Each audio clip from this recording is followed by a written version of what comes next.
Welcome back to Building the Burbs. My name is Howard. I'm Keegan. Kyle. We have a very, very special guest today, Kerns with Codexo Sites. Mm-hmm. What's going on, guys? Cal, tell the audience a little bit about Codexo Sites, and we can get into this. So Codexo Sites, it's a digital agency. It helps people just like streamline their operations inside their business, plus help with some marketing and operational tools. Okay.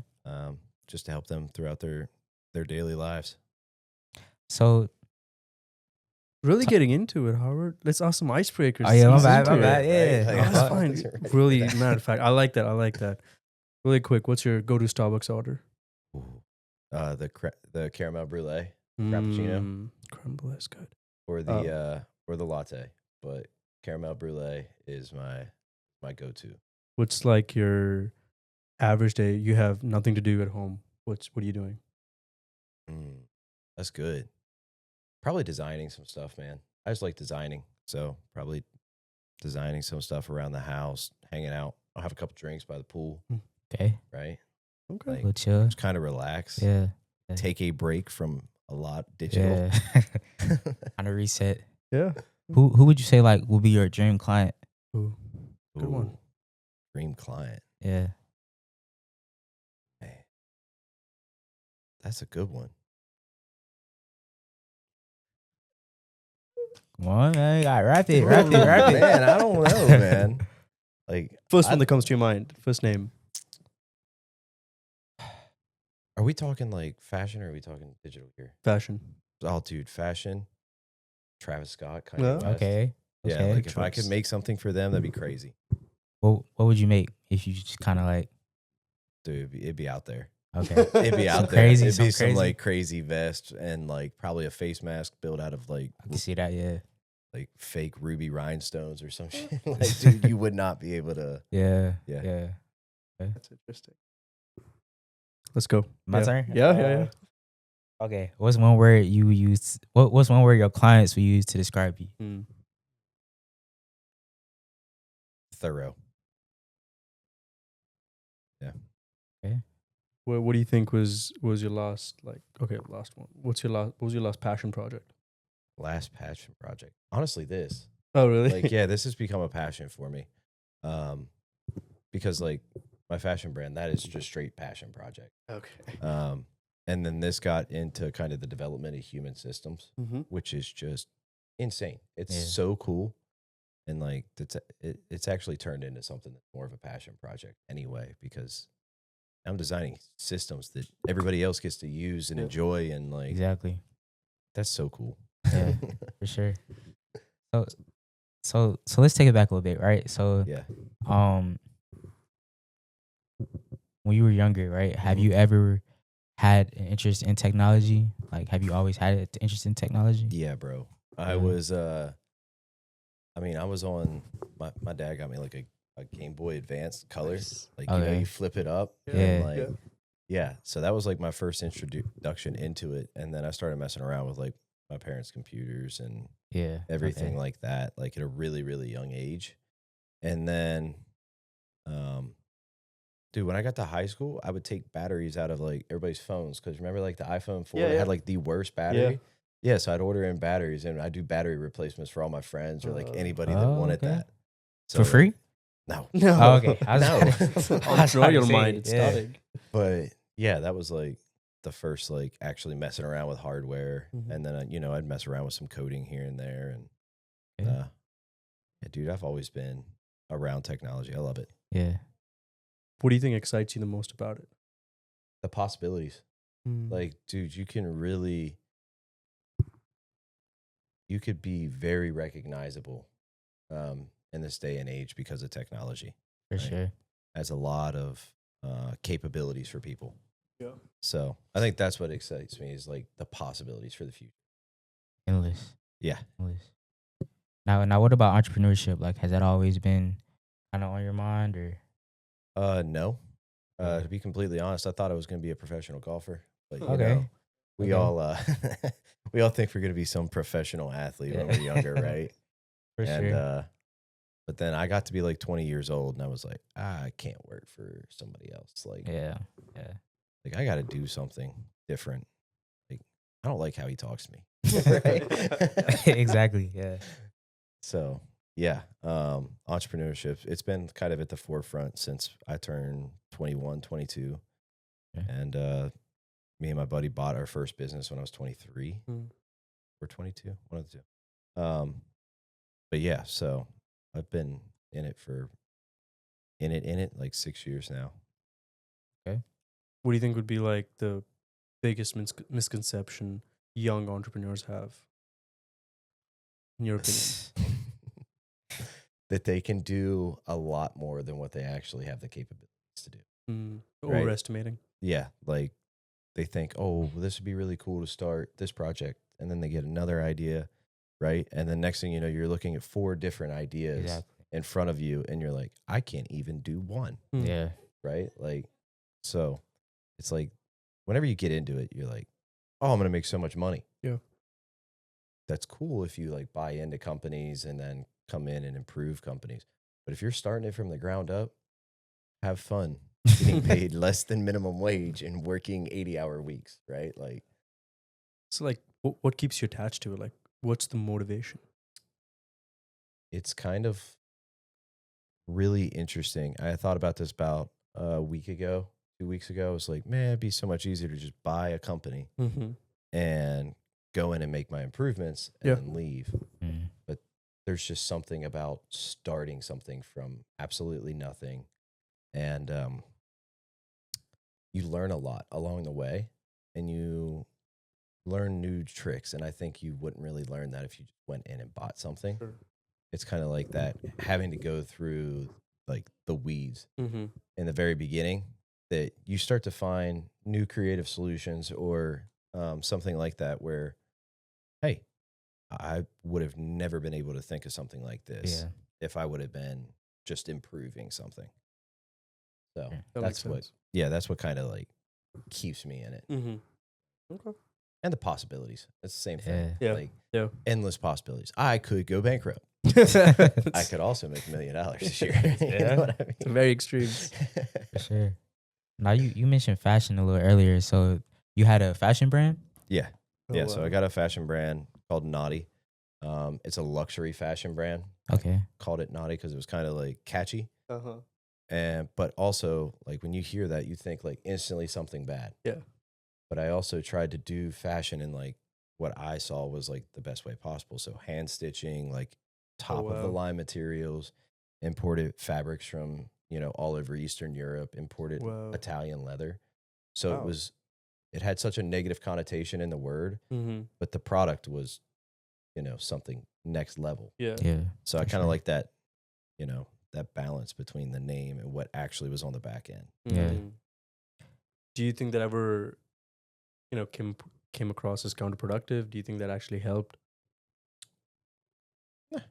I seem to have found, like people that didn't really care about the name Yeah. as much. Okay. But Did that like attract a certain kind of customer base? I guess that was my question. yeah, kind of. Okay. Yeah, you're definitely gonna, gravitate towards different types of clientele whenever your name is Naughty. But that it still didn't affect us with, our clients that Yeah. were, of a different type of status. So like I guess what was the shift from fashion brand to getting into marketing and technology and all that good stuff? Well, as a entrepreneur and a solopreneur, right? Like I'm already doing all of the marketing. Mhm. I've been doing marketing for a while because I had tried so many different businesses, right? So I'm doing marketing here and like, but whenever I was starting the fashion brand, I had to learn how to build the website, how to market it. I had to learn how to run automations to help with my email campaigns. So that way, when somebody's checking out, like they get this actual cool experience where Yeah. I don't have to worry about it. I just click, yeah, Mhm. order shipped, you drop in the tracking number, and it takes care of the process from there.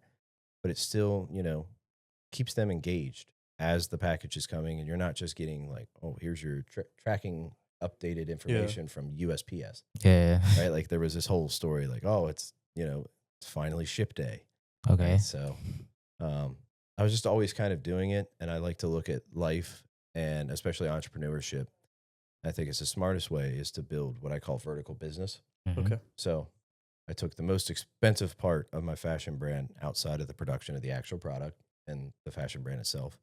And I said, let's own that, Mm. right? Now we're getting it for cost, Yeah. Yeah. right? And as I went down into, marketing and all of this with the digital agencies, right? Now we have all of the stuff that we can now pull back in and helps our fashion brand run whenever we do go to drop our next drop. Like everything will be completely handled, Mm-hmm. hands off. And I'll be able to solopreneur that and randomly drop throughout the year, and it won't take up too much of my life. So, what made you gravitate towards like CRM? Because we just know how big it's become over the last decade. Mm-hmm. CRM softwares Yeah. and it as a service more so. Yeah. And you're competing up against some really big players, Yeah. and that have aggressively taken market share even in the last 6 months. Yeah, So absolutely. how do you, one, I guess not a fully loaded question, but like how do you, one, differentiate yourself, and two, Yeah. going back to like history, like why CRM? Well, CRM, I'll start with the second half of that question there. Yeah. To me, it was all about how do I make the best decision going forward if I don't know where I'm at? If I don't know Yeah. any of my metrics, if I don't know, how to contact people, Yeah. right? Like, how do I make the best decision Yeah. in the next 6 months, in the next 9 months? And then I always like to set up my businesses for some type of exit. Okay. Thinking about the exit strategy and Sure. plan. How do I get the biggest valuation out of my company come exit day? Mm-hmm. Right. Well, if I don't track all of this, Yeah. data, and I don't track all my client data that's coming in, well, the investors aren't going to look at it like it's a serious thing. Yeah. Right. So, and that's why, I advocate so heavily for it, is because not only do you know what to do today, but it also sets you up for your biggest exit, Mm. right? Yeah. The more you have those systems in place, the better off you are. And, as far as differentiating, man, I think it's built on a really, really clean UI, Mm-hmm. and it's got a really nice user experience to it. And we're developing all of the time, right? But it's really built on the real world uh, instances Mm-hmm. that people Yeah. are facing all of the time Yeah. inside of their business across many different industries. So we kind of differentiate ourselves with what we call workflows. Okay. Right? It's the automated process of your business, and the fact that we build those for people, Mhm. and we can even do the marketing and Mm. run the entire marketing for you. It's kind of like you are starting to automate your business either directly out of the box or with Mhm. very little work behind it. Yeah. Right? You get a brand new CRM, you got to build all your workflows Yeah. unless you hire some team. Mm-hmm. Yeah. So what we did was we just built everything out, and now we can just deploy it. And it's very, very simple for the end user because they don't have as much to worry about. Like, oh, I don't have to worry about the marketing aspect of it. Yeah. All that thought's been taken out. Sure. So That makes Yeah. sense. So have you ever came across a business that was, if they didn't really have too much knowledge about a CRM, or if their only knowledge of a CRM was something that they do, where they set up the workflows, they set up the automations. Have you ever came across where the company was like hesitant to trust you to be able to provide a CRM for them? Yeah, but I think that comes through the conversations that you have with the client, right? Like, as you get to know each other a little bit more, everybody starts to let their guard down, right? For sure. And they start to understand. Because I'm one of those people, I'll just give free game away, right? Like, here it is, Yeah. all of Yeah. it, right? Because, um, I want to show you that I know what I'm talking about. Yeah. But at the same time, it's like, even if you don't decide to go with me, you should know this information, Yeah. Mhm. Yeah. right? So, yeah, I'm usually very transparent with it. So it's like they're always a little bit hesitant, but as soon as you start giving them the game, like, Yeah. They start warming up to it. Makes sense. So, I'm assuming you're keeping up with a lot of the market trends that are going on with just SaaS and software, Mhm. CRM softwares. If you could talk a little bit about where do you see valuations sitting at right now and the market as a whole, especially with so much going on over the last like 6 to 7 months? Um, and how does that kind of trickle down into how you're thinking about your business? Yeah. Like the valuation of where we're at right now. Yeah, not necessarily Codexo, but just also just the market as The a market. whole. Yeah. I will say a lot of things are being overvalued because of this key word that keeps getting thrown around, AI. Yeah. Which I mean, I throw it around all the time too, Yeah. right? But I mean, you're seeing it. It's reminding me a lot of the .com bubble because Yeah. they're getting crazy valuations for, just a couple tools being put together. Yeah. And But you think like CRM companies, are they hyping it up too much too? Like the whole idea of AI? no, Like, is it they're not it's hyping it up enough? it's that powerful. Yeah, I mean, Interesting. it runs most of our company. Like I Mm. tell a lot of people, like when you don't have to go out and you don't have to, sorry, photographers and videographers with, the new advancements in Yeah, VO Yeah. and Sora that just came out. Yeah. Like when you don't have to do that and you're a small solopreneur, even a small business, and you can save that extra, $2,000 a month Mm-hmm. It goes a long way. on content creation, it goes a very long way. Yeah. Very long way. And yeah, I mean, like it's getting so crazy with like the agentic workflows. So it's like AI agents, Yeah. and they pass it off to each other, and then it all gets returned Yeah. to you as an Yeah. output, Yeah. and it's just a couple button clicks, right?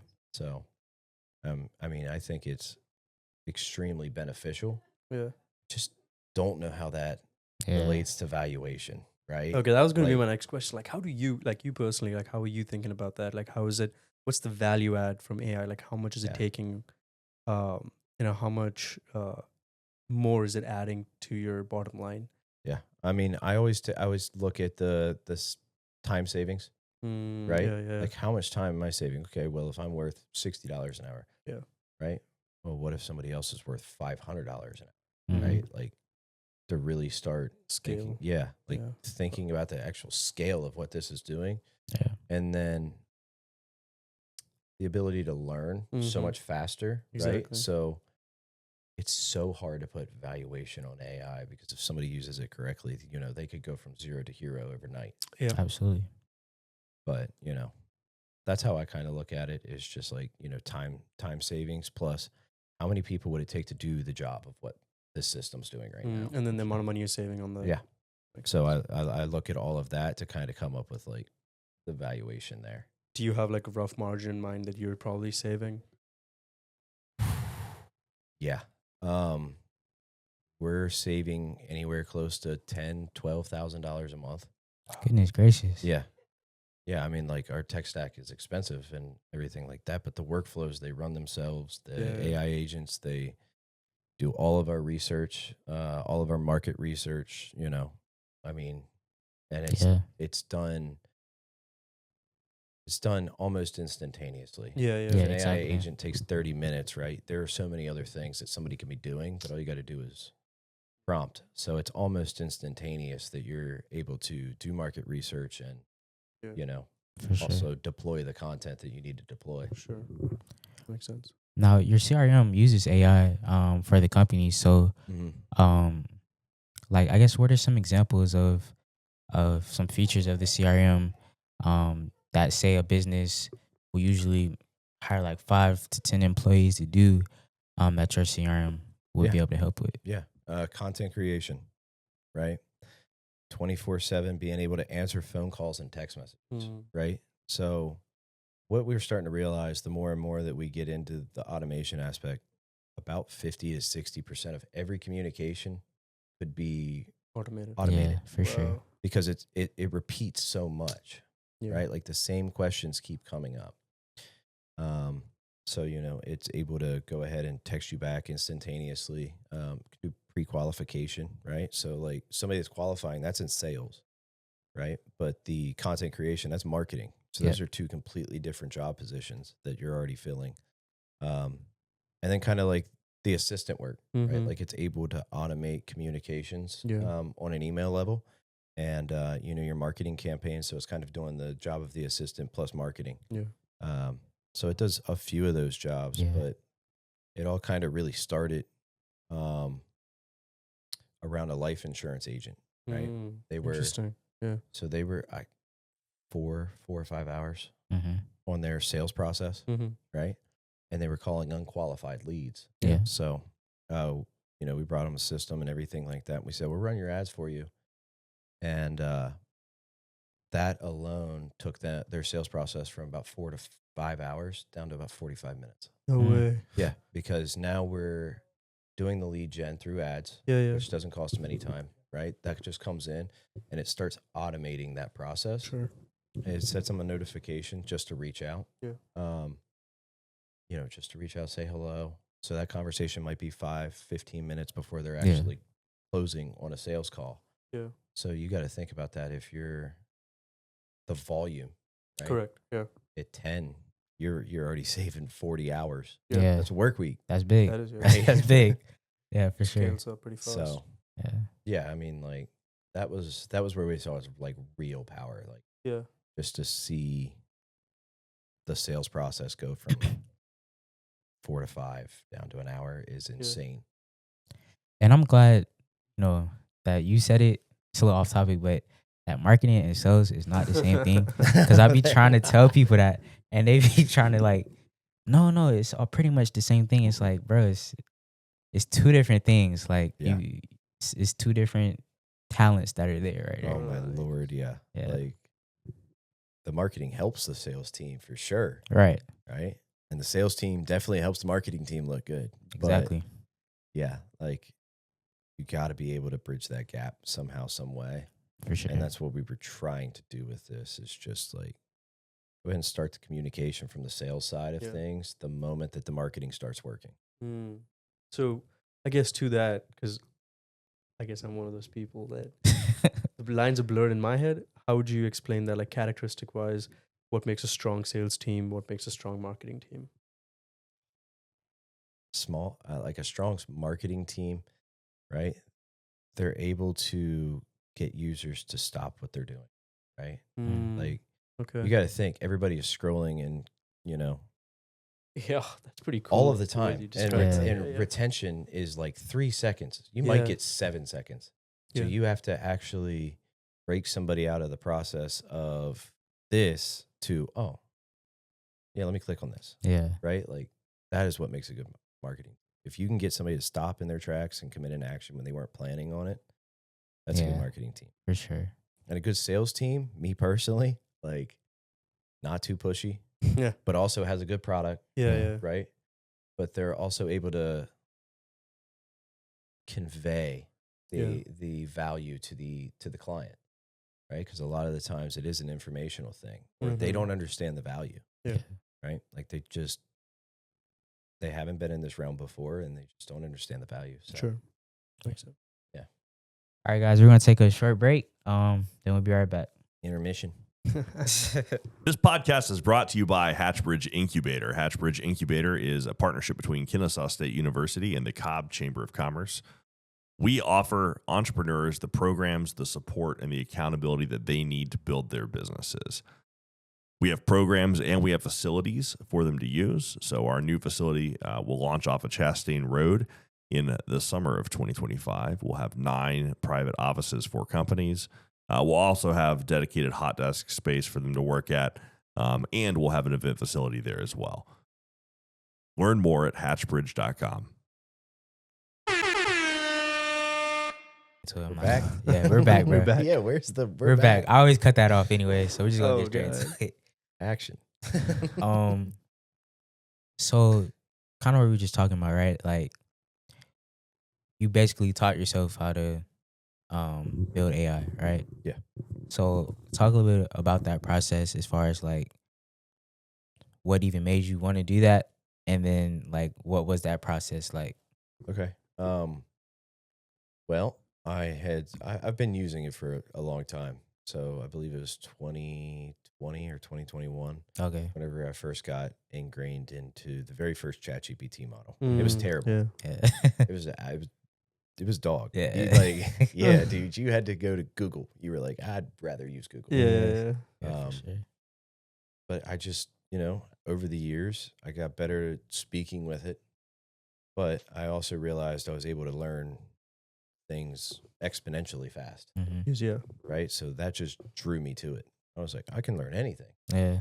right? Like, I'll give it a resource. If I want to read an entire page on a website, I'll give it that page and absorb everything instantaneously, as opposed to reading the whole thing, retaining 30%, Yeah. right? Like, so that was kind of like what drew me to it, was I could just learn anything exponentially fast. So whenever, like learning new models, there's a lot of tests, it's a lot of input, Yeah. right? Like okay, well, I need to communicate in this type of manner, right? I want to make sure that grammar and like that it listens as well as possible. So you start deciding which models actually help you get the things you need done, right? I don't always go to the same one.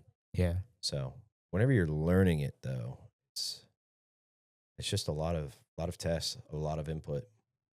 And so how did that process like help you to build Codexo sites like the CRM? Like, I mean, because you essentially like learn how to build something that you sell as a product, Yeah. right? So like how long did that take? I mean, because this is a like usable product Yeah. that you sell for money. So like how long did that process take?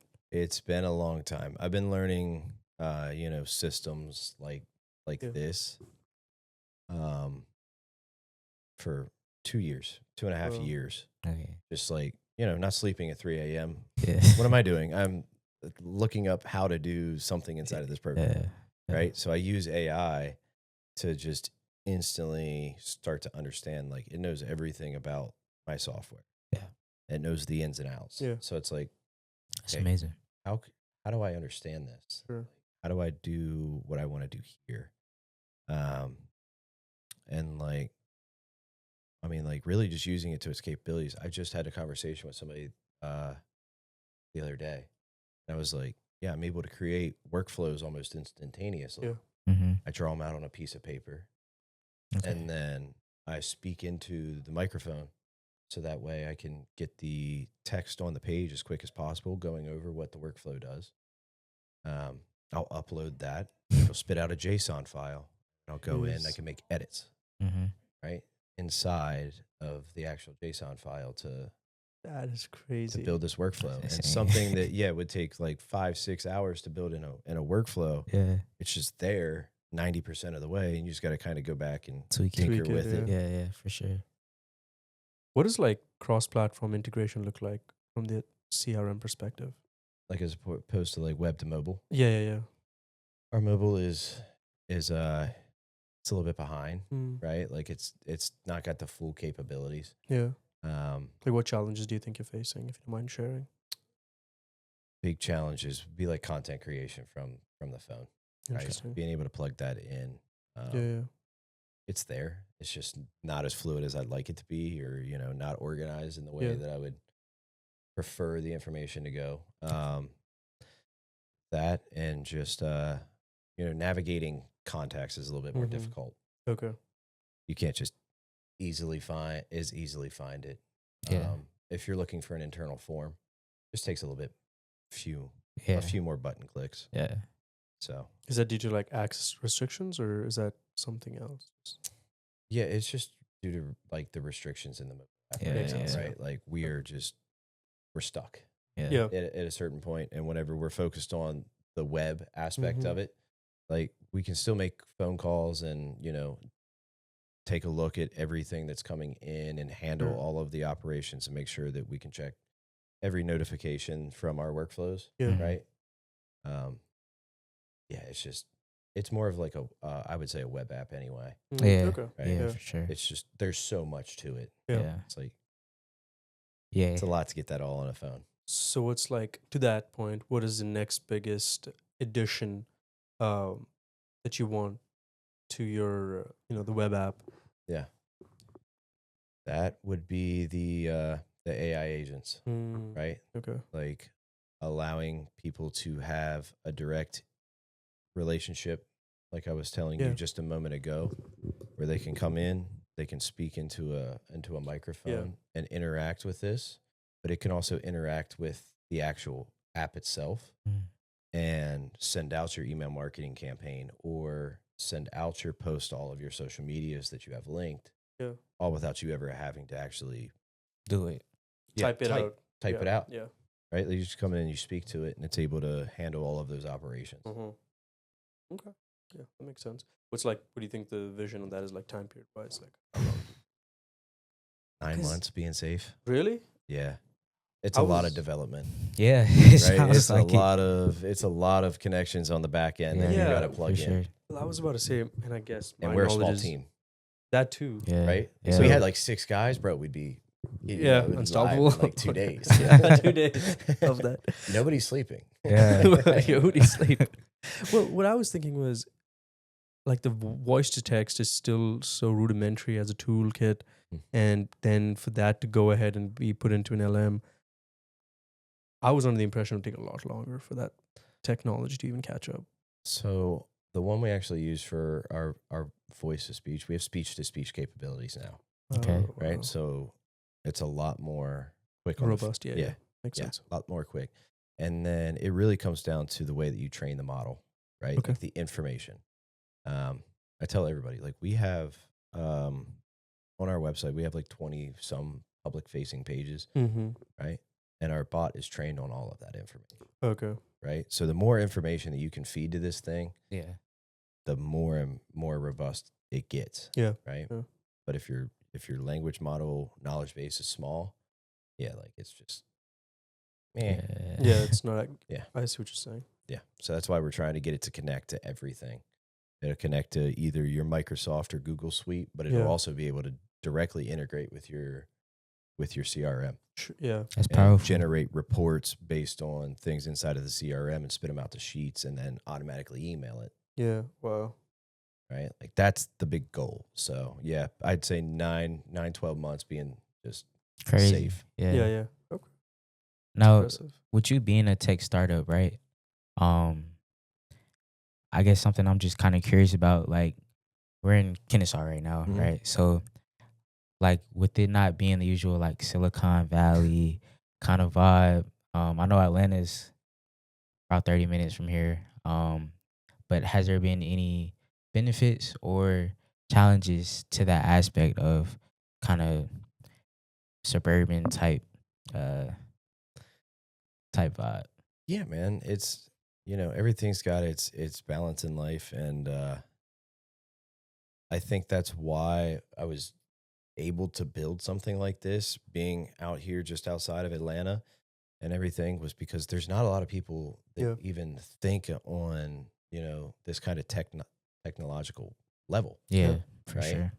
However, that also has its downsides where you're like, I have no friends. Exactly. It's just me and my computer. Yeah. So, but whenever you do find, your people in your space, like, obviously, It's guys, a connect. Yeah. It's a connect. Yeah. So, like, what has been the biggest thing that you've learned, just kind of over this? Well, before I ask that, right? So, where are we going with this? before I ask that, so you started Codexo in January, right, of this year? Yes. Okay. Now, from January to now, it's been a, like, amazing development as far as, like, what the CRM can do. And you mentioned earlier that you only have, like, so many people on your team. Yeah. So what advice would you give to, like, a fellow entrepreneur trying to create something at this level in a short time, I guess you would say? Don't sleep and use every AI tool to your advantage. Okay. Right? Like, that is how we've been able to keep the whole team lean. Right? Because we're not paying employees really, or, like, going into a bunch of, like, startup debt, because it's honestly a couple subscriptions here and there. Yeah. Right? Yeah. And you're able to move a lot faster. So that's what I'd say. Like, also have a very clear vision going into it. Yeah. Sure. What you want Like, to do. Yeah. We had our entire exit Sorry, guys. We had the whole exit strategy planned out. Like Okay. this company has to scale and get to a point of exit by 10 years. Yeah. Right. So, it was like, how do we do that? And then it was also like, well, we need to make sure that we're on the understanding that whenever we bring in good talent, we know what good talent is. Sure. Right. So, I would just say like really have a very clear vision of where you're going and then use the tools that you have, at your disposal. YouTube has taught me a lot. Yeah. Yeah. You know, from everything that I've done, YouTube's taught me a bunch. Yeah. To university, man. Yeah, man. Shout out to them. So then back to my other question. Yeah. So what has been like the biggest thing that you have learned just throughout Codexo, the fashion, just your whole entrepreneurial journey to this point? Man, it is never like it is drawn up in your head. Yeah. Yeah. Like you try to make the best decisions you can all the time, and 95% of the time it feels like you're wrong, right? Like, but yeah, that's what I'd say. Like I've learned over my journey. Like if I pick a timeline, I'm like, oh yeah, that is a totally feasible timeline. Yeah. And then you realize that there's other things that have to be done first. Yeah. Yeah. It's just stuff that you haven't thought of if you haven't been in that situation before. So yeah, just across everything I've been in, like things take longer than you want them to take. Yeah. And a lot of the times what can happen will happen. Yeah. Right. And it'll most likely be the thing you never thought could happen. Mm. So just like being able to keep a level head and know that like life is going to throw its challenges at you. Like you just got to keep like, this is my vision. This is where I'm going. Yeah. Right. Like just keep going. Keep going. So, I mean, like going back to your earlier point where, you said leverage all the tools that you can. Mm-hmm. I think one thing that I'm starting to realize is just models across the board are slowly and steadily, eventually they are going to become more expensive than they are. These subscriptions are going to go up. And for a team like yours that's so dependent on it, how does that kind of tie into one, profit, and two, for someone that wants to get into this that doesn't have the capital, how do they, what's some advice you'd want to give to them for learning basics and even just putting workflows together? Yeah. And I'll start with the end just because I feel like that one's like the easiest. If you don't have the budget and you can't seem to find how you're going to get the budget, start with the free tools, Mm-hmm. right? Like free YouTube, free Google Gemini, like Yeah. use all the free stuff you can up until you get to the point where you can start paying for things, Sure. right? Slowly but surely. If you've got an idea on how to make money, you can kind of reason with some of the free models that are out there to get you close enough to where you need to be. Okay. And then, Do you see a wider disparity between the subscription and the free models? Like the amount of information coming out of it? Lord, yeah. I mean, like it's so much better for anything that's paid, Yeah. right? Yeah, But I of mean, you're course, paying yeah. for it. So, Sure. but I will say, like, that's what we did for the longest. Like, we started with all free Yeah. AIs.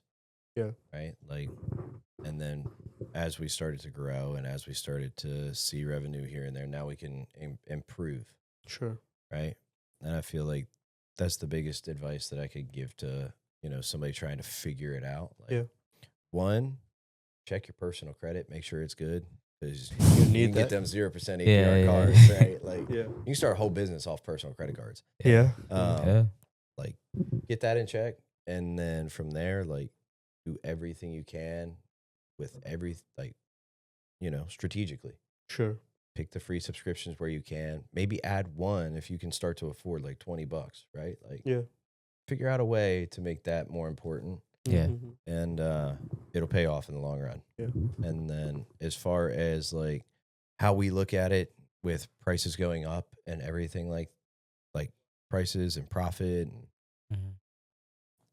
I will say with prices going up, it's going to make it tougher for like the individual. But as far as a business, right? Like 1 + 1 = 2, right? Like you just have to make sure that the tools that are available and like what you're paying, like you're able to make some kind of profit Sure. on the back end.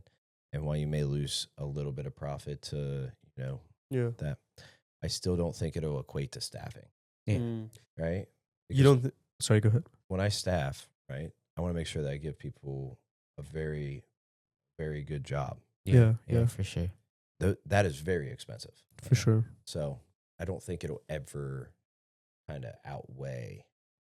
And I could just be completely getting this out of context, but would you ever happen to see a bleed through and when you're passing through expenses to like customers, or are you going to try to grow with your customer base?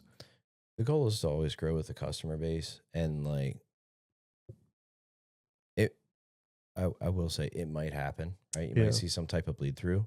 The goal would be to not let it bleed through as long as possible. Yeah. But I would also say the cost, again, doesn't matter at the end of the day as long as the value is there, Correct. Okay. right? Because like if our overall tech stack costs go up, Yeah. but now you're making more money because the tools are Better. better, and Yeah. you're also decreasing your overall expenses, Yeah. Yeah. right? Because you're you're either increasing your revenue, but anyway, you get what I'm saying. Yeah. No, I get it. As long as that doesn't kind of ever fall off, the big Correct. thing is value at the end of the day. Exactly.